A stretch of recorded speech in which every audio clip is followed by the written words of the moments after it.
Kudir, and it's time for hashtag Africa Focus feature. This is our weekly spotlight feature where we zoom in on stories that are making the waves across the African continent, stories that often don't make the headlines but matter deeply to the people living them, from security to sovereignty, infrastructure to insurgency.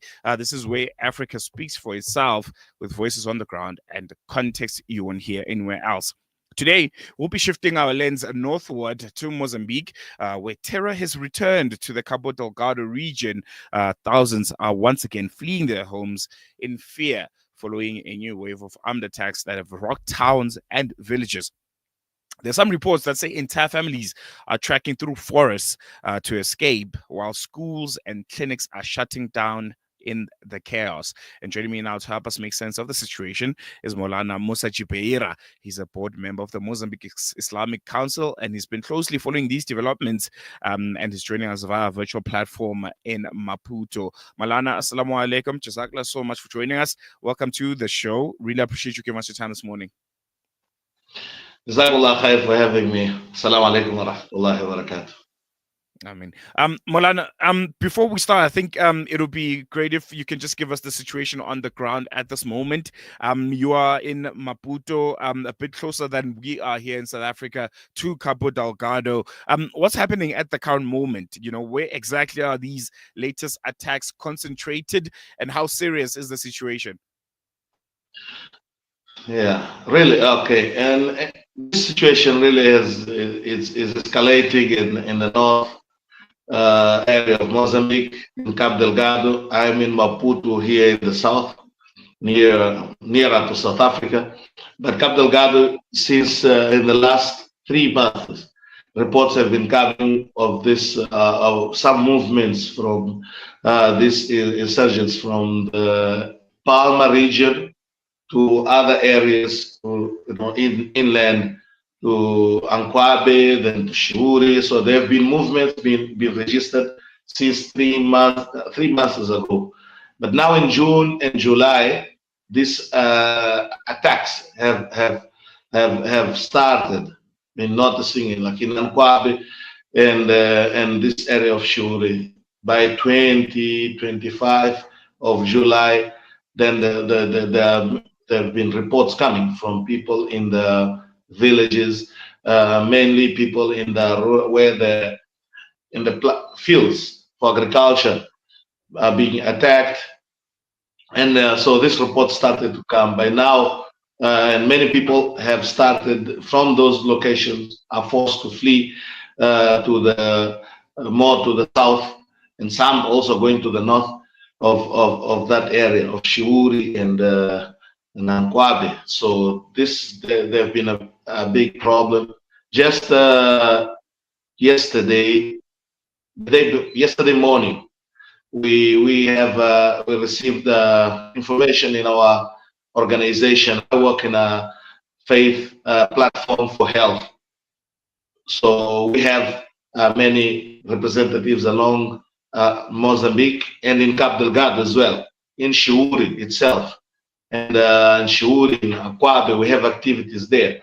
So 2 days ago, yesterday morning, we received a notice information of one of our delegates in Cabo Delgado has lost his family. 3 people were attacked in the village, belong to his family.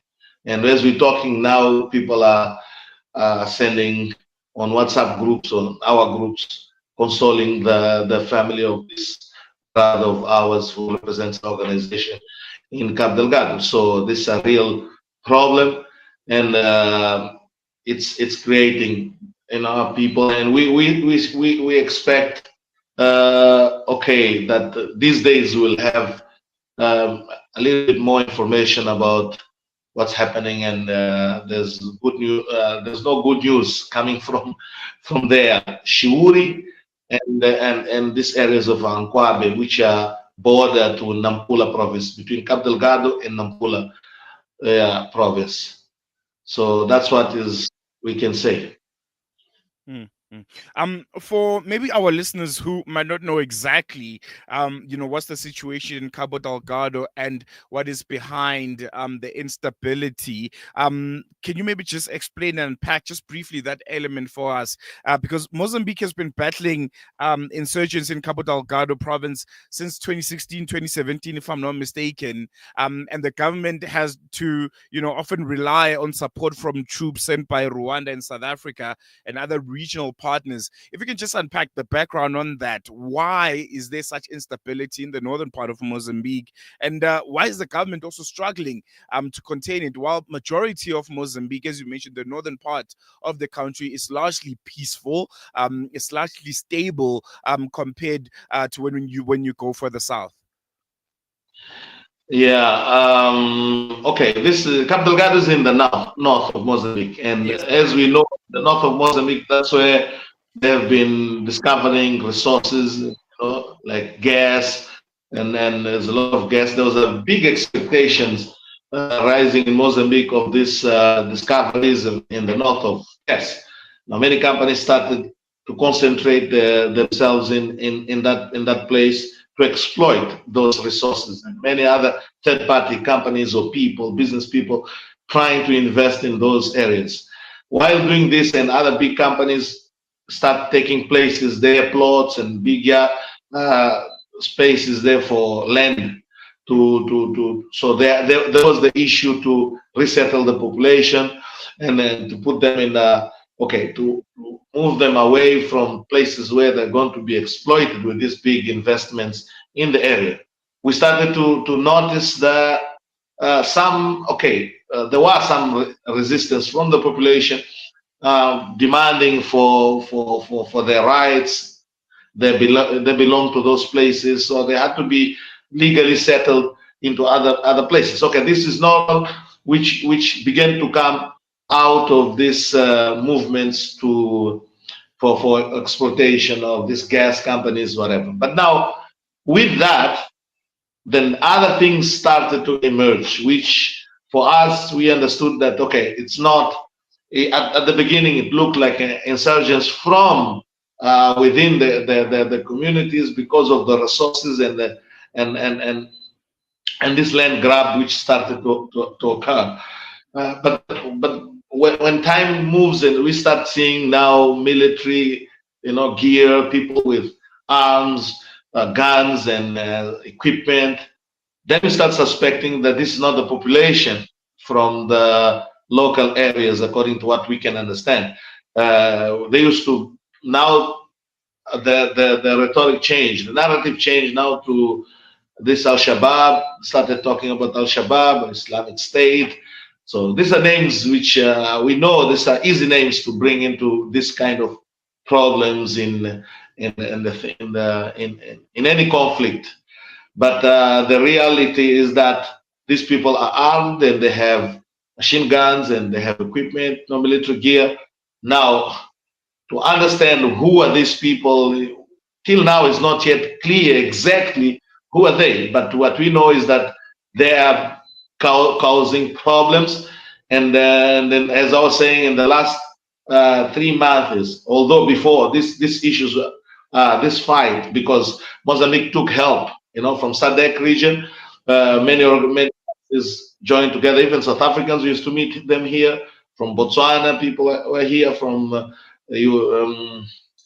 Rwanda military also, and so the region was helping Mozambique getting rid of this problem, and they were being successful at a point that was they started reducing these cases. But now in the last 3 months, is because we start hearing these stories, them shifting, moving from Palma region where they used to have where they were concentrated before. So they moved from Palma region to the inland, going towards Ankwabe and Shiuri. Now these are new, although they used to have problems, but now the attacks are new in this region in this manner, the way it is. So we have now the population fleeing from these regions. Yeah, so that's what we can say according to what we read, according to what we understand as what's happening in Cap Delgado. No, definitely. Moulana, we're going to leave it there on that note. Unfortunately, we have run out of time, but we'll definitely be keeping in touch with you to continue monitoring the situation in Cabo Delgado. Jazakallah so much. Jazakallah khair. Well, there you have it. That was Moulana Mussagy from the Mozambique Islamic Council speaking to us about the dire situation unfolding once again in northern Mozambique. It's quite concerning, the headlines sometimes fade away when it comes to what's happening in Cabo Delgado and the northern part of Mozambique. But with thousands and thousands still on the run, I think it's clear that terror is very real and it deserves attention. It deserves ears and eyes of the world because, as always, instability in one part of the continent almost always ripples far and wide. And who knows the implications that this insurgency and this instability in Cabo Delgado at this moment, where it could ultimately lead to. Malawi is close, Tanzania is close, South Africa has been involved quite aggressively in the Mozambican Cabo Delgado region. And this is a reminder that peace, justice, and security must be a shared African agenda because it has ripple effects if instability is let out of hand. So this is a situation we'll continue to follow quite closely. We have contacts in Mozambique. There's a few of them that will be willing to talk to us and give us insight on that front, and we'll definitely be giving you the latest. So listening to News and Views with me, Salalo Makwidiri, and we'll be focusing a bit more inward after the break. Instability in South Africa. Could electricity prices, cost of living be pushing our country closer to social unrest? That conversation follows right after this short break.